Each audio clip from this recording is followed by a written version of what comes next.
j'espère que vous allez bien et on se retrouve pour une nouvelle vidéo. Si vous n'êtes pas encore abonné sur ma chaîne, faites-le. Et à ceux qui sont déjà abonnés, je vous dis bon retour sur ma chaîne. Comme je vous l'avais proposé sur Instagram, dans cette vidéo, nous allons parler de Dieu. Et plus précisément, le procès de Dieu. En fait, juste un peu de contexte. Il s'agit à la base d'un vlog parce que un procès fictif a été organisé essentiellement par Pascal Gali, qui est un avocat, entre autres. Et il y a également la participation de la Sorbonne. Donc, j'y étais, j'ai assisté et j'ai vlogué un peu. Et là, je vais vous présenter le vlog dans une première partie, histoire que vous voyez comment ça s'est passé, etc. Et dans la deuxième partie, je vais vous parler des différents arguments. Et dans la troisième partie, c'est une surprise. Bon, un peu de contexte. Qu'est-ce qu'un procès?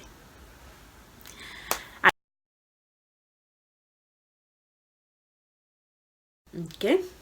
Donc, civil entre des personnes privées, c'est-à-dire des individus, ok, et ou bien des personnes morales, ça peut arriver, genre une entreprise, etc. Et un procès pénal, c'est quand il y a une infraction, genre le vol, le meurtre, etc. Je ne vais pas entrer dans les détails, mais c'est juste pour que vous puissiez comprendre. C'est comment ça se passe. Il y a la partie de l'accusation et il y a la partie de la défense. Ok? Vous allez me dire, mais qui est l'accusé, qui est la défense dans un procès de Dieu? Alors, je vous explique tout. Alors, dans ce procès, étant donné que Dieu ne peut pas venir lui-même et le diable non plus, nous avons eu des envoyés. On a eu un envoyé du diable et un envoyé de Dieu, le séraphin de Dieu. L'envoyé du diable, il va accuser Dieu de tel chef d'accusation, et l'envoyé de Dieu, à travers son avocat, il va avoir à se défendre. J'espère que c'est assez clair. Ok. Nous avons eu des témoins.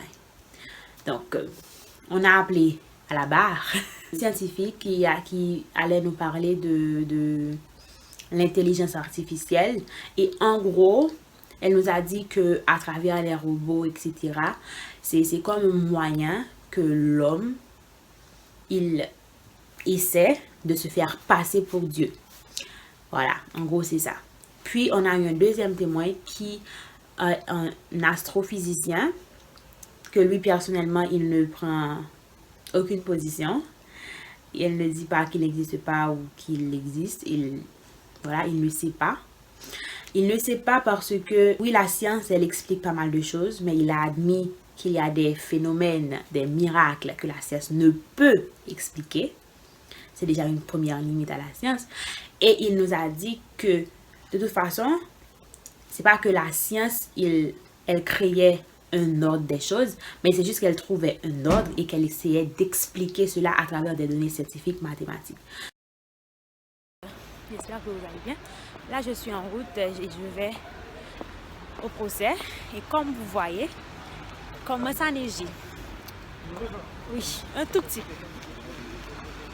Quand même.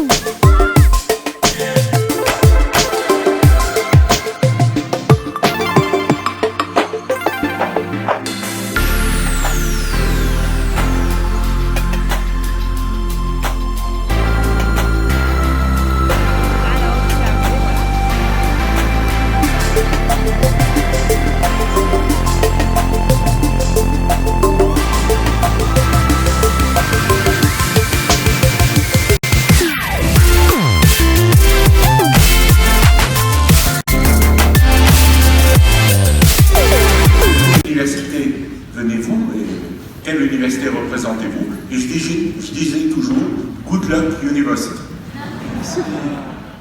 Petit mot à remercier l'Université de Paris-Printemps-Sorbonne et surtout à remercier son président Georges Haddad.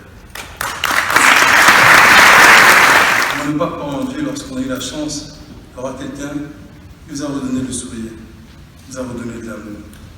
On ne pas y croire lorsque vous vous disiez condamné et que la science, peut-être quelque chose d'autre, vous a guéri, vous a réparé.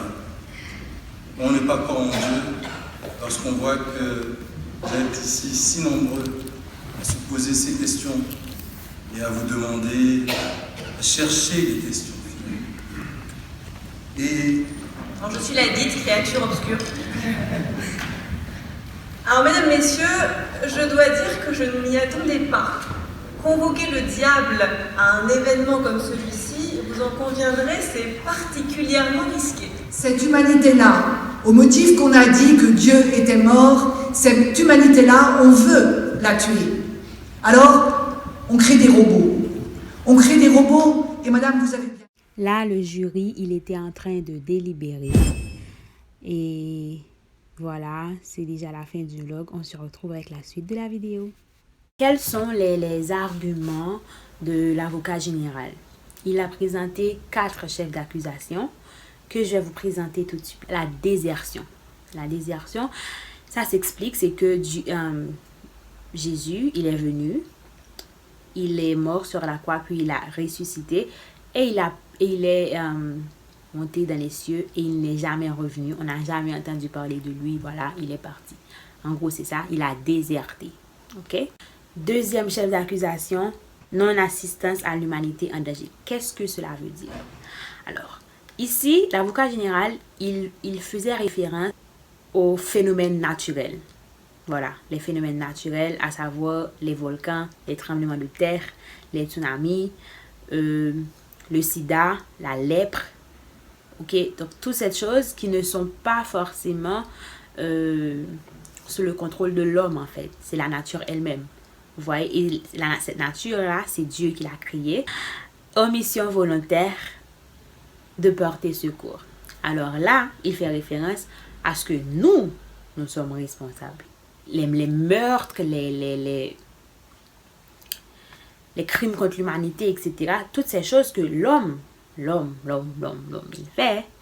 Mais il dit que Dieu, premièrement, en tant que tout-puissant et en tant qu'un Dieu d'amour, qui aime ses enfants, qui nous a créés, donc nous sommes ses enfants. Donc, il nous laisse dans cette situation aussi déplorable. C'est comme comment il fait pour laisser des enfants mourir, comment il fait pour laisser des gens périr par milliers, millions, milliards au cours des guerres, etc. Comment il fait pour regarder cette humanité qu'il a créée périr et ne rien faire et ne pas intervenir. En gros, c'est ça. Quatrième chef d'accusation, abandon de famille. Alors, cet argument-là, c'est par rapport au fait que Dieu, il a abandonné son propre fils à Golgotha, sur la croix. Vous vous souvenez quand Jésus, il a dit, Père, pourquoi m'as-tu abandonné? Donc, voilà, Dieu, il a abandonné son propre fils. Donc, précision, ce sont les arguments de l'avocat général que je ne partage pas, bien sûr. Elle dit, globalement, je ne vais pas rentrer dans les détails, ça c'est à cause de la surprise. Ouais. Donc, globalement, elle dit que faire le procès de Dieu, en réalité, c'est faire le procès de l'humanité. Parce qu'en fait, l'argument global, c'est le libre arbitre. C'est nous qui choisissons de faire ces actes. C'est nous qui... nous sommes libres de nos choix. Donc, nous avons choisi de faire du mal. On avait le choix de faire du bien, mais nous avons choisi de faire du mal. Donc, c'est nos choix. Donc, il faut l'assumer. En fait, en disant que c'est à cause de Dieu, etc., on ne fait que chercher des excuses.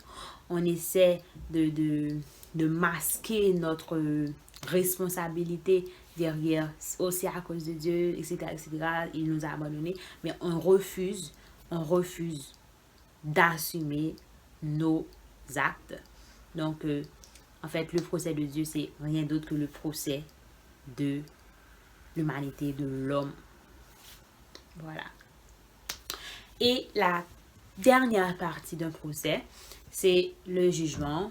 Voilà, le jury, il a délibéré. OK? Et quel a été le verdict? Il a été déclaré non coupable. L'idée, c'est d'arrêter de se cacher derrière cette excuse si à cause de Dieu, Dieu nous a abandonnés. D'arrêter et d'assumer ses choix. Nous sommes arrivés maintenant à la troisième partie. Qu'est-ce que c'est? En fait, j'aimerais que par rapport à ces 4 chefs d'accusation que je vous ai présentés, vous me dites en commentaire sur Instagram quels sont les contre-arguments que vous, en tant qu'avocat de Dieu, vous aurez avancé. C'est bon. Donc, qu'est-ce que vous auriez dit quand l'avocat du diable il vous aurait dit et les tremblements de terre et les volcans? Qu'est-ce que vous auriez dit? Ça m'intéresse vraiment. Donc, dites-le moi en commentaire et dépendamment de comment ça se passe, on aura peut-être une autre vidéo sur le sujet.